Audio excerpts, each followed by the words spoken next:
Alright, so now we kind of get onto surds, a topic which a lot of people dislike. And once you kind of see a few of the things which I'm going to tell you, it works exactly the same way algebra does. If you look at number 6, the point. So let's kind of go through what I'm going to go about. So first I'm going to tell you that surds is just a fancy way of saying square roots. I'm going to show you, how to work out what the number of a surd is, because a surd or a square root, whatever you want to call it, is just a number. I think some people get a little bit confused with that, some not, whatever. The third point is I'm going to show you why you can't have a negative surd, and if you ever do get a negative surd or square root, you've messed up. Then I'll tell you this, then I'll tell you all surds are rational except all of this. But here's the biggest piece of information, advice, which I can give you. Surd questions work exactly the same way as, I meant to say, any normal algebra question. There you go. Algebra exam question. So once you get, hopefully by this point you've got quite strong at just algebra, in particular multiplying out brackets, simplifying terms, all of that stuff. Once you get that and you get shown how to work with surds, it really isn't tough. But anyway, before we do that, and I show you how to go at the questions, which won't be in this video anyway, but please, remember that piece of information. It's the best piece of information I can give you. Obviously, I'll take you through the videos, how to do what I mean by that and how to do it, but just knowing that first in your head is going to make a massive difference. So, but before, you jump into surds and everything like that, you've got to first understand what they mean. Get it clear in your head. So the first thing is, surds is just a fancy way of saying square roots. So you see questions, you'll see something like this. Now, is that a surd question? Is that a square root question? Look, it's just a name, it doesn't matter. But yeah, it's just, this literally means the square root of 3 times square root of 5, which you'll later learn is the square root of 15, because you're multiplying, but don't stress that too much if you don't know that. But yeah, actually, before I rub that out, and all that's saying is, look, the square root of 3, whatever number that is, if I multiply by square root of 5 by whatever that is, then guess what? I get the square root of 15.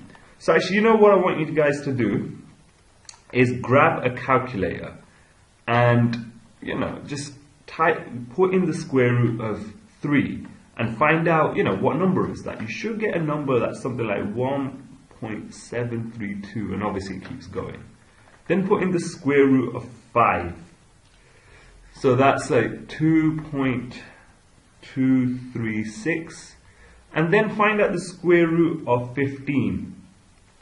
And that is 3.873. And that's all it means. It literally means these two numbers, the square root of 3, which is just a number, is, if you multiplied it by this other number, again, these aren't pretty numbers, but that's all it means. This number times this number equals this number, which happens to be the square root of 3 for this one, square root of 5 for this one, square root of 15. That's it. There's nothing magical about surds. They're just, really ugly numbers. And you're learning a few rules how, you can multiply stuff together. That we'll go into more detail about that in maybe another video. But that should make sense to you. So, alright, so it's just a fancy way of saying square roots. The next thing I want to talk about is how you actually, how you find out the value of a square root or a surd. Remember, now they should, it doesn't matter if I say square root or I say surd. That means the same thing. So sometimes I might say square root, sometimes I might say surd. That's it. So, let's look at the square root of 25, or the surd of 25. Now, if you put that into your calculators, you find that the answer is 5. But put that aside. First, you want to understand why it's 5. So, all the square root of 5 means is we're looking for a number, I'm going to call that a, which if I multiply it by itself, and it's always going to be that, gives me 25. So, I'm looking for a number which if I multiply by itself gives me 25. Whatever that number is, that's what this surd, square root, whatever you want to call it is. And, if we think about it, 5 times 5 gives us 25. And that's why this thing is 5. That's why. So let's look at another one. Let's look at square root of 16. So that, again, if we didn't know, we didn't have a calculator, then what we're literally doing is we're looking for a number. If we multiply it by itself, it gives us 16. As you can see, 4 times 4 gives us 16. That's why the square root of 16 is 4. So now let's look at, some other not so nice number. So let's look at, I don't know, we can pick anyone. Square root of 11. So we're looking for a number which, if I multiply it by itself, is going to give me 11. Now, I don't personally know that, but look, now stick into your calculator and find out what the value of square root of 11 comes out to. And you should get the number 3.3166 and so on. Well, let's do that. Let's just make sure that makes sense. So let's literally do 3.3166 times 3.3166. So do that. Literally write that as I said it. So I'm doing it in the calculator. Do it yourself. Yeah, guess what number I get? I get 10.99983, 5, 6, and so on, yeah? So look, it's pretty much 11. The only reason it's not perfectly 11 is, don't forget, we rounded this off slightly. And that's why this is just off 11. But that's all a square root is. So, don't worry about these things too much. But as long as you get them, then we'll see as we keep going through this, it's going to be very simple. Alright, the next point. You can't have a negative surd. So for example, and here's the reason why. So imagine we're trying to find out the square root of minus 25. So again, this means we need a number which, if we multiply by itself, is going to give us minus 25. Well, some people might say, well, no, forget what they'll say. Well, let's just think about this. Now listen, a number can either be positive or negative. So think about this. Imagine if there is a number.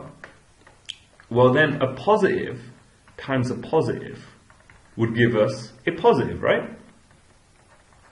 Yeah.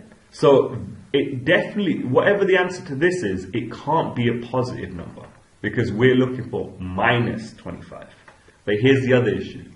We take a negative number and multiply it by itself, which is another negative number. Two negative numbers multiplied by themselves also gives us a positive. So it can't be that. And there's no other numbers. So this doesn't exist. This is why as you see more and more questions, you'll never see them give you a negative square root.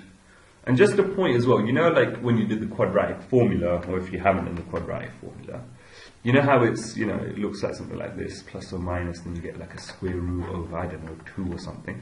If this square root ever comes out, you get it to come out to minus 17. You've messed up, alright? So basically, in short, if you ever see a square root with a negative number, you've gone wrong, and you need to figure out why. Alright, so the next thing. Again, so remember, these are just numbers.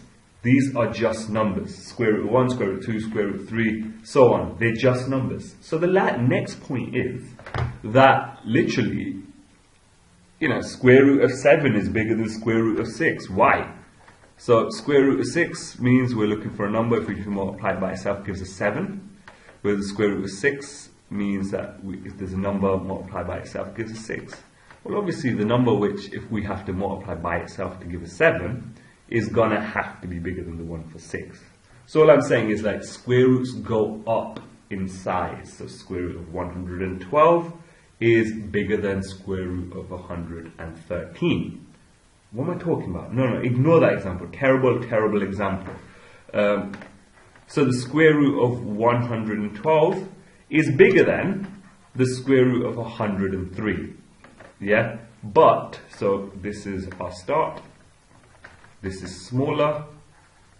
And if we had the square root of 147, that would be bigger.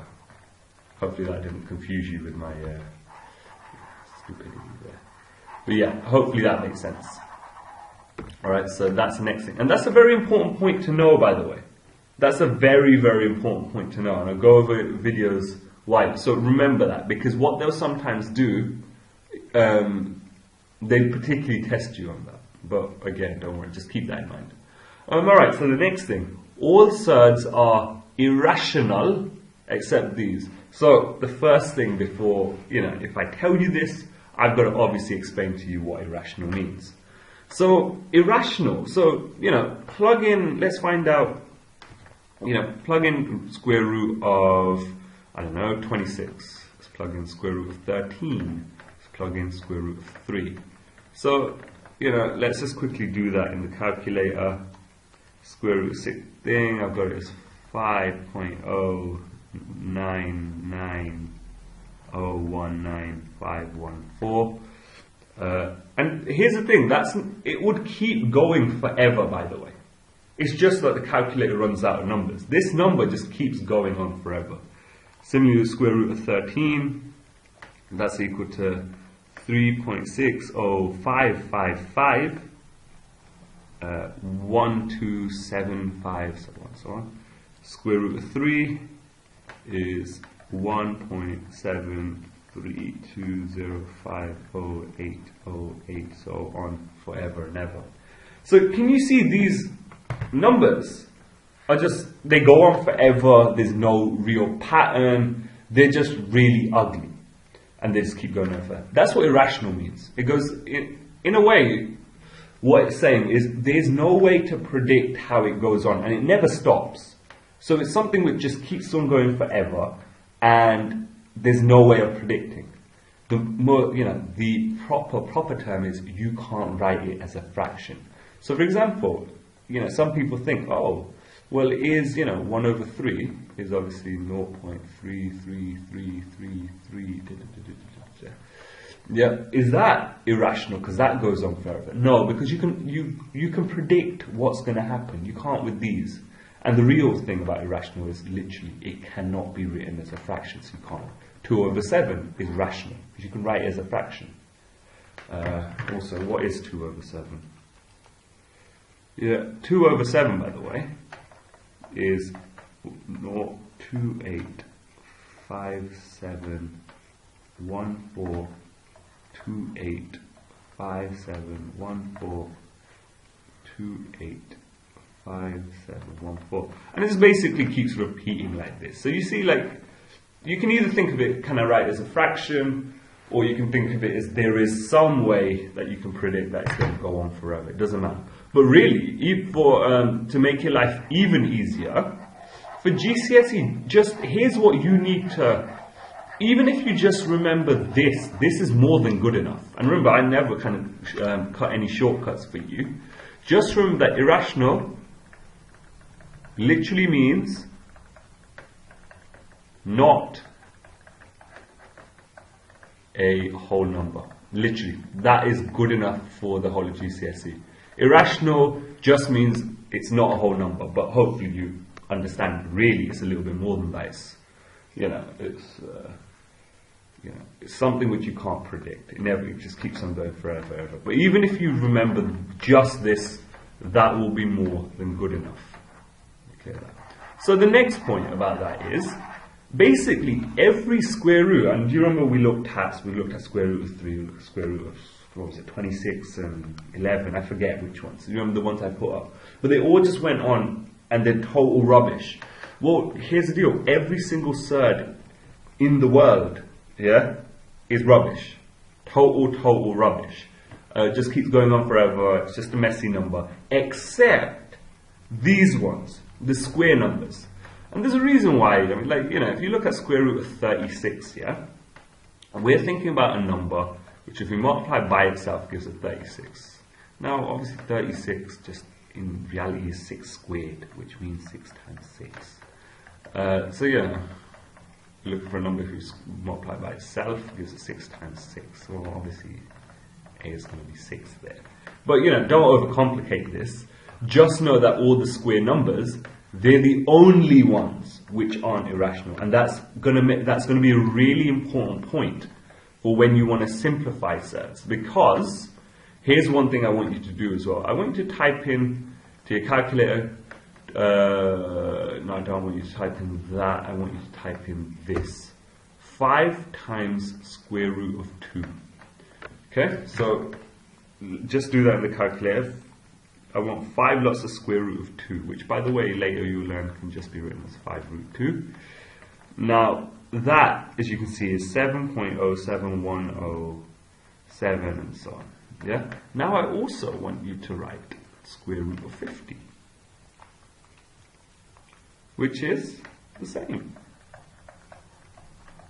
Yeah. So later you're going to see how these. So basically, you're going to have to later know that if I give you this square root of 50, you're going to have to be comfortably breaking down to this. It's incredibly easy. Yeah, as you can see, these two things are the same, so these are the same. So if I gave you this, how would you know that this is the same as that? Well, you're gonna have to remember this. Yeah, just take my word for it. You're just gonna have to remember that, and I'll take you through that. Yeah, don't worry too much. That's another thing as well. As you go through these videos, you're gonna have some questions. Oh, what about that? What about that? Now that's normal. But here's the best kind of advice I give you. Don't worry, okay? We'll be going through all of it. If there ever is anything which we don't cover, then obviously just ask me in person and we can cover it. So yeah, final piece of advice, really important piece of advice. Loads of people find Surds incredibly difficult and they think there's something really special about them. So for example, if I give them something like this, say I gave you square root of 2 and 3 plus square root of 3, and say you had a question which said expand, yeah, they're like, oh my god, what do I do? But if I give them a question like this, which was x plus 3 plus y, they have no issue seeing that this is 3x plus xy or yx. It doesn't matter which order you put it around. But with this one, they think because all of a sudden there's some surds inside these brackets. So literally you've got one thing on the outside of the bracket, you've got two things inside the bracket. They think because some of them are surds, something magical and different happens. It's the exact same. With this one, how you multiply these out, guess what? Exactly the same. You multiply that out, that will end up giving you 3 times root 2, which you'll learn is going to be written like that. And this one will be square root of 2 times square root of 3. Yeah? Which you'll later find out can just be kind of like brought together at 6. But the multiplying out of brackets works exactly the same. Now, again, this is just one example I'm going to go over in detail. I'm going to show you loads of exam questions and it's going to click into your head properly. But just get that. That's literally it. You're going to see it time and time and time again, virtually in every way. You're going to see that there are only actually 2 surd rules you need to know. And apart from that, surds just work exactly the same as algebra. So okay, so this makes for the introduction anyway. Yeah, so I'll just recap the points. Surds, just a fancy way of saying square roots. That's it. Alright, don't worry about it. Secondly, just the way it works, if I give you square root of 26, then I'm just looking for the answer to that is just a number which if you multiply by itself will actually give you 26. And here's the deal. Virtually every single one of them will be some ugly number, some not a pretty number, an irrational number, except for these. Remember, you can't have a negative surd. And remember, surds go up in order. So square root of 10 is bigger than the square root of 9, which is bigger than the square root of 8, which is bigger than the square root of 7, so on. And by the way, these are just inequality signs. If you don't know what they are, don't worry, I'll go over inequality. But literally it just means 1, the value of square root of 1 is less than the value of square root of 2, which is less than square root of value of 3, which is square root, and so on. Alright? And the final big piece of advice for you, the questions which, surds come up, terrible sentence, but you get me, right? Any surd question which comes up in the exam, you're going to learn it virtually is exactly the same as any algebra question. Virtually the same. So, right, so that's the intro. And yeah, let's kick on to the next video. There's not going to be too many videos. There's not that much to surds. But yeah, I'll see you in the next video.